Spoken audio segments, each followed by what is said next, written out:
माझा प्रश्न तुम्हाला आहे, तुम्ही पुन्हा एकदा दुनियादारीनंतर स्वप्नील सरांसोबत काम करतात, कसा आहे एक्सपिरियन्स पुन्हा एकदा काम करण्याचा एकत्र?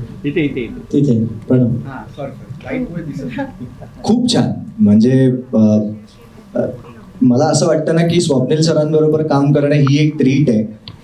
खूप मजा येते त्यांच्याबरोबर काम करत असताना. दुनियादारीमध्ये तर अगदीच त्यांनी आम्ही नवीन होतो त्याच्यामुळे खूपच सांभाळून घेऊन आम्हाला एका त्या फ्लोमध्ये आणलं होतं आणि आमच्याकडनं काम करून घेतलं होतं.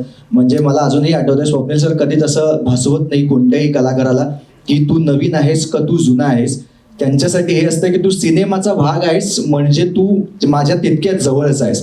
आणि मला अजूनही आठवतंय की दुनियादारीच्या वेळेला मी घाबरून ना ते सगळेजण एकत्र जेवायला बसायचे, तर आम्ही कोपऱ्यात जाऊन कुठेतरी बसायचो. तर स्वप्नील सर आम्हाला शोधून आणायचे. त्यांना कदाचित आता आठवतही नसेल, पण ते अरे किधर सॉरी किधर अरे हा ते बसवायचे आणि आम्हाला त्यांच्याबरोबर जेवायला द्यायचे. आजही तसंच झालं. मी आत्ताही असंच होतं मला की यार स्वप्नील जोशी आहे, आपण कसं जायचं आणि तिकडे हे करायचं.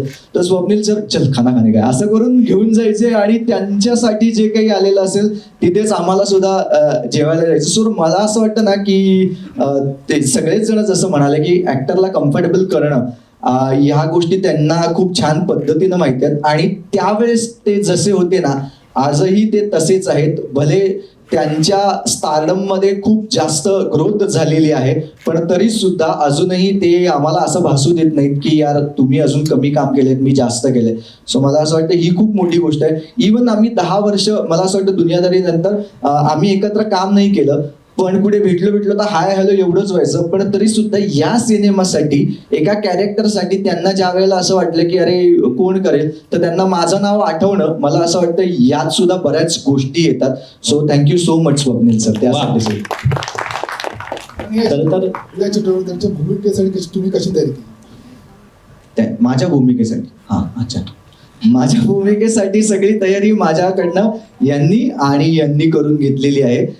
याच्यामध्ये कॅरेक्टरच वेगळं होतं. मी यापूर्वी असं काही कॅरेक्टर केलेलं नव्हतं. सो त्यांनी जसं सांगितलं त्याच पद्धतीनं ते सांगतील तसंच वाक्य म्हणायचं आणि तेवढंच म्हणायचं. काही 2-3 गोष्टी फक्त माझ्याकडनं मी ऍड करून, ती सवय असल्यामुळे, थोडं कॉमेडी ऍक्टर असल्यामुळे मला की हे करून बघू का ते करून बघू का असं मी केलं. मग त्यांना जेवढं आवडायचं तेवढंच ते ठेवायचं, बाकीचं सगळं कापून टाकायचे. त्याच्यामुळे पण त्यांनी सांगितलं तसंच काम केलं. याच्यात वेगळी काही तयारी नाही. आणि मुळात काय झालं ना, मी हे जे कॅरेक्टर आहे ना ते थोडं ज्या भागातनं येणार आहे ना त्या मुलांना मी पाहिलेलं आहे. ते कसे रावडी असतात, ते कशा पद्धतीनं समोरच्याकडनं गोड बोलून किंवा कसंही आपलं काम कसं करून घेतात. सो ही लोक मी पाहिलेली होती. सो त्याच्यामुळे ना मला ते खूप बरं झालं की मी त्यांना सांगितलं फक्त की असं वाटतंय म्हणून. फक्त नितीन सर मला सांगायचे की नाही याचा टोन डाऊन कर किंवा काही, या सगळ्या गोष्टी ते मला सातत्याने सांगून त्यांनी बरोबर करून घेतलं. आणि मचिंद्र हा माझ्याच विभागातला असल्यामुळे त्याने जे लिहिलेलं होतं सो ते थोडंसं मला कम्फर्टेबल वाटत होतं. सो त्याच्यामुळे आम्ही ती जी स्लम मधली जी पोरं असतात ना त्यांना हेरून ते बरोबर करण्याचा प्रयत्न केला, बस बाकी काही नाही याच्यात. वा बढिया. रसिका हो, कलाकृती मीडिया म्हणजे मनोरंजनाची लयलूट. मनोरंजन क्षेत्रातील किस्से व घडामोडींचा आस्वाद घेण्यासाठी कलाकृती मीडिया या यूट्यूब चॅनलला सबस्क्राईब करा आणि व्हिडिओ लाईक करा.